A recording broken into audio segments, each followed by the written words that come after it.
नमस्कार दोस्तों, मेरा नाम है सिद्धांत और आप सभी का मेरे YouTube channel Sid career guideline में हार्दिक स्वागत है। दोस्तों, आज हम बात करेंगे जनरल अवेयरनेस के इनकम टैक्स सेगमेंट के अंदर एक महत्वपूर्ण टॉपिक के ऊपर, section 80C deduction of income tax 9061। दोस्तों, वीडियो शुरू करने से पहले आपसे एक रिक्वेस्ट है, यदि आप मेरे इस चैनल पे नए हैं तो प्लीज़ इस चैनल को सब्सक्राइब कर लीजिए तथा ज़्यादा से ज़्यादा शेयर करें।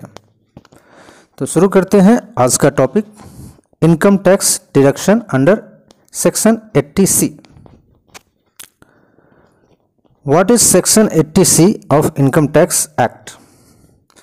दोस्तों, 80C इनकम टैक्स एक्ट 1961 के तहत टैक्स छूट संबंधी एक महत्वपूर्ण प्रावधान है, जिसके माध्यम से कोई भी व्यक्ति हर साल 1.5 लाख रुपए तक के निवेश या इन्वेस्टमेंट और विभिन्न तरह के खर्चों पर टैक्स छूट ले सकता है। ये टैक्स छूट आपको टैक्स डिडक्शन के रूप में अर्थात टैक्स कटौती के रूप में मिलती है, यानी कि आप अपनी कुल वार्षिक आमदनी ग्रॉस इनकम में से 1.5 लाख रुपए तक की आमदनी को काटकर अलग कर सकते हैं, जिससे आपकी टैक्सेबल इनकम कम हो जाती है। इस प्रकार बाकी की आमदनी पर टैक्स स्लैब के अनुसार टैक्स की गणना होती है। जिन निवेशों और खर्चों को सेक्शन 80C के तहत टैक्स छूट के लिए योग्य माना गया है, उसमें महत्वपूर्ण है, पहला है EPF कर्मचारी भविष्य निधि, PPF public provident fund, NSC राष्ट्रीय बचत प्रमाण पत्र, SSY सुकन्या समृद्धि योजना, नेक्स्ट नागरिक बचत योजना, नेक्स्ट बैंकों की टैक्स सेविंग स्कीम FD और पोस्ट ऑफिस की 5 वर्षीय टाइम डिपॉजिट स्कीम।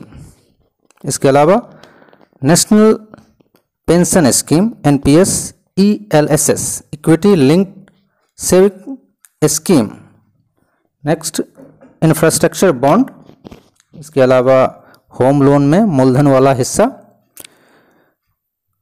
जीवन बीमा प्रीमियम या इंश्योरेंस पॉलिसी, 2 बच्चों की ट्यूशन फी, एजुकेशनल फी, साथ में हॉस्टल फी इंक्लूडिंग। ये सभी 80C के अंदर इन्वेस्टमेंट या खर्चों के तहत कटौती के लिए मान्य हैं। ये सभी पुरानी टैक्स व्यवस्था के अनुरूप मान्य होते हैं। नई टैक्स व्यवस्था में ये कटौतियां नहीं दी गई है।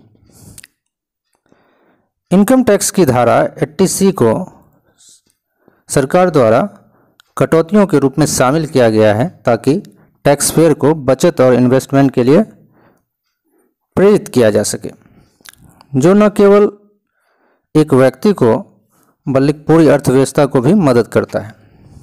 ध्यान दें कि 80C में sub section 80CCC, 80CCD1, 80CCD1B और 80CCD2 भी सम्मिलित है। इन सभी धाराओं के तहत कटौती एक्ट की जो सीमा है कुल 2 लाख रुपए प्रति वर्ष, जिसमें 1.5 लाख रुपए 80C की सब सेक्शंस मिला के और 80CCD1B का अतिरिक्त 50,000 रुपया सम्मिलित है। इस तरह कुल जो है 2 लाख रुपए तक की इसके अंदर डिडक्शन क्लेम कर सकते हैं और काफ़ी हद तक अपनी टैक्सेबल इनकम को हम कम कर सकते हैं। बात करते हैं हम इसमें 80CCD1 और 80CCD2 के बारे में, जो नेशनल पेंशन स्कीम से संबंधित है। नेशनल पेंशन सिस्टम पर एक साथ 3 तरह के टैक्स बेनिफिट कर्मचारी प्राप्त कर सकते हैं।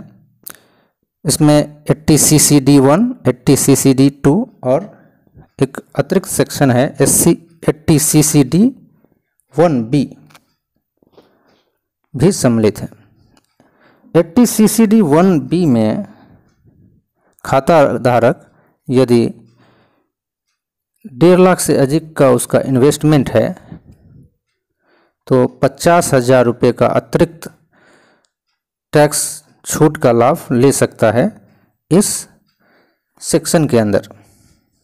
यह जो है 50,000 का अतिरिक्त टैक्स लाभ 2015-16 में इसको शामिल किया गया था और यह 80 CCD 1 और 80 CCD 2 से अलग है। आप देख सकते हैं कि टैक्स डिडक्शन में 80C एंड सब सेक्शंस सम्मिलित हैं, जिसके अंदर मुख्यतः 1.5 लाख, लेकिन अभी 50,000 का अतिरिक्त कुल मिला के दोनों को शामिल करें तो 2 लाख की डिडक्शन हम क्लेम कर सकते हैं। 80 CCD 1 की बात करें तो इसके तहत खाता धारक टायर 1 खाते में जो पैसा जमा करते हैं उस पर टैक्स छूट का लाभ मिलता है। कर्मचारी के द्वारा जो NPS अकाउंट में जमा राशि होती है उसके ऊपर अधिकतम 1.5 लाख तक केवल, अगर हम NPS में इन्वेस्टमेंट है तो मैक्सिमम 1.5 लाख तक इसमें अकेले दिखा सकते हैं। वैसे पूरे 80C के अंतर्गत 1.5 लाख तक की महत्तम दिखाने की ज़रूरत है। 80 CCD 2 की बात करें तो NPS Tier 1 खाते में यह कंपनी या नियोक्ता के द्वारा कर्मचारियों के लिए जो पैसा जमा होता है उस पर यह टैक्स छूट लागू होता है। मौजूदा नियम के अनुसार कंपनी अपने कर्मचारी को सैलरी का 10% हिस्सा NPS Tier 1 में जमा करती है। केंद्रीय कर्मचारियों के केस में यह 12% वर्तमान में है और इस सैलरी में उनके बेसिक सैलरी और DA भी सम्मिलित होती है, तो उसका 10%। अब एक उदाहरण से हम समझ सकते हैं कि एक कार्मिक की NPS कटौती 75,000 है, अन्य कटौतियाँ सभी मिला के LIC, tuition fee, PPF, NSC मिला के 1,30,000 है। कार्मिक का कर छूट किस प्रकार उसको मिलेगा? तो 80C के अंदर सभी मिला के 1,30,000 है, जिसमें 80 CCD 1 में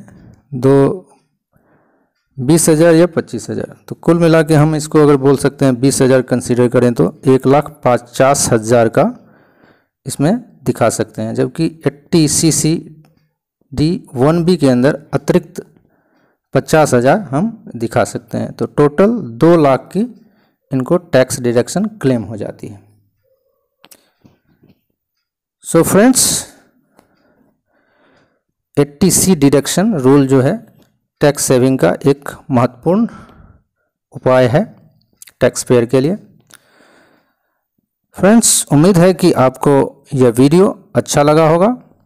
इस वीडियो में बस यहीं तक, मिलते हैं नए वीडियो के साथ। तब तक के लिए take care, thank you very much.